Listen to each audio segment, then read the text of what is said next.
नमस्कार, कानून की बात में आपका स्वागत है। मैं हूं आशीष भार्गव। दिल्ली शराब घोटाला मामला है। आरोपी है मनीष सिसोदिया, जो दिल्ली के उप मुख्यमंत्री भी रहे हैं। जमानत का केस सुप्रीम कोर्ट में है और सुप्रीम कोर्ट ने एक लंबी चौड़ी सुनवाई इस मुद्दे पर शुरू की है। दूसरा दिन लगातार हुआ। 12 अक्टूबर को अगली सुनवाई है। ईडी कटघरे में है। बहुत सारे सवालों के जवाब ईडी को देने पड़ेंगे।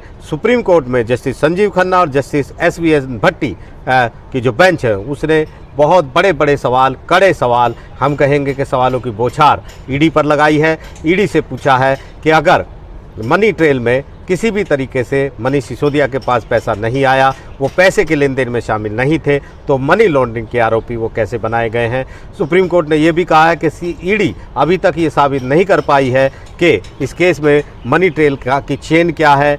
ये भी नहीं बता पाई है कि पैसा कहाँ से शुरू हुआ, किसने दिया, किसके पास गया, वो पैसे का इस्तेमाल किसने किया। ये भी कहा है कि अभी तक ऐसा लगता है कि सीबीआई का पूरा केस जो है वो गवाहों के बयानों पर है, जो सरकारी गवाह बन गए हैं, और ऐसे में उसे सबूत देने होंगे। गवाहों के बयानों को सबूत नहीं माना जा सकता है, और अगर गवाहों के बयानों पर ही वो केस आगे बढ़ाएगी तो ट्रायल कोर्ट में जिरह के दौरान, यानी क्रॉस एग्जामिनेशन के दौरान 2 मिनट भी ये केस नहीं ठहरेगा, ढह जाएगा। ये जस्टिस संजीव खन्ना की बड़ी टिप्पणियां हैं। उन्होंने ये भी कहा है कि इस मामले में अभी तक की जो जांच है ईडी की, वो ये बताती है कि मनीष सिसोदिया पॉलिसी में भले ही शामिल रहे हों बनाने में, लेकिन पैसा उनके पास नहीं आया है। मनी ट्रेल में वो शामिल नहीं थे। ऐसे में पॉलिसी को लेकर कॉन्स्पिरेसी यानी साजिश में तो वो शामिल हो सकते हैं, लेकिन मनी लॉन्ड्रिंग के आरोपी वो कैसे बनाए जा सकते हैं, क्योंकि मनी लॉन्ड्रिंग अपने आप में एक अलग अपराध है, उसको कॉन्स्पिरेसी से जोड़कर नहीं देखा जाना चाहिए। उन्होंने ये भी कहा है, ईडी से ये भी पूछा है कि आपको तमाम सवालों के जवाब देने होंगे।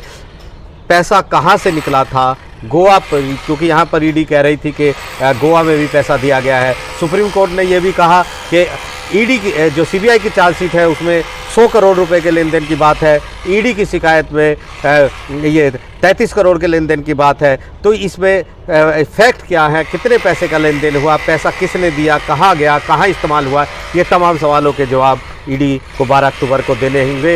ईडी से लगातार ये सवाल पूछे गए हैं, और सुप्रीम कोर्ट में जस्टिस संजीव खन्ना ने कहा भी है कि आमतौर पर जमानत के मामले में हम इतनी लंबी चौड़ी सुनवाई नहीं कर सकते हैं, लेकिन ये मामला सिर्फ आपराधिक कानून का नहीं है, क्योंकि यहाँ पर मनी लॉन्ड्रिंग जैसे अपराध का भी मामला है, जिसके प्रावधान काफ़ी सख्त हैं, और वो प्रावधान आपराधिक कानून से अलग भी हैं।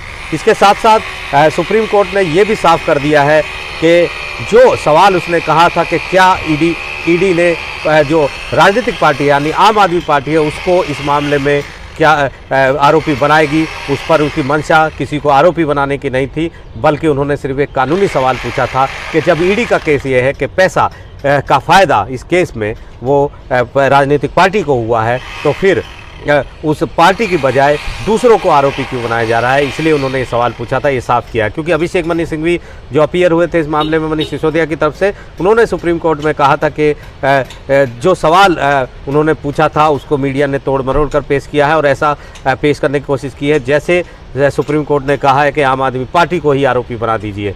और चैनल ये भी चला रहे हैं कि आम आदमी पार्टी को आरोपी बनाना चाहती है ईडी, लेकिन सुप्रीम कोर्ट ने कहा हमें मीडिया की खबरों से कोई प्रभावित नहीं होना है, ना हम प्रभावित होते हैं। हमारे अदालत में जब सुनवाई होती है तो अदालत कई सवाल पूछती है, और वही सवालों का हिस्सा था। इससे ज़्यादा इस मुद्दे पर हम नहीं जाएंगे। हालांकि ईडी की तरफ से एसवी राजू जो एएसजी हैं, उन्होंने साफ तौर पर कहा कि उन्होंने कभी ये बयान नहीं दिया। उन्होंने सिर्फ ये कहा था कि जिनके भी खिलाफ सबूत होंगे उनको बख्शा नहीं जाएगा, उनके खिलाफ कार्रवाई होगी। लिहाजा ईडी पर जो जिस तरह के कड़े सवाल हैं वो लगातार जारी हैं।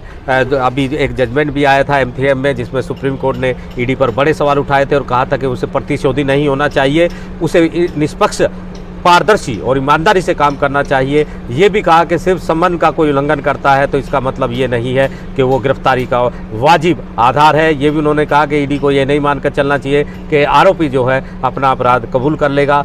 उन्होंने ये भी कहा है कि ईडी को सबूत जुटाने होंगे और विश्वास करने के लिए आधार बनाना होगा कि उसी आरोपी ने ये अपराध किया है, इसलिए उसे गिरफ्तार किया जाना चाहिए। तो बड़ी टिप्पणियां सुप्रीम कोर्ट की, ईडी लगातार सुप्रीम कोर्ट की रडार में है और सुनवाई अब इस मामले में 12 अक्टूबर को होगी। नई दिल्ली से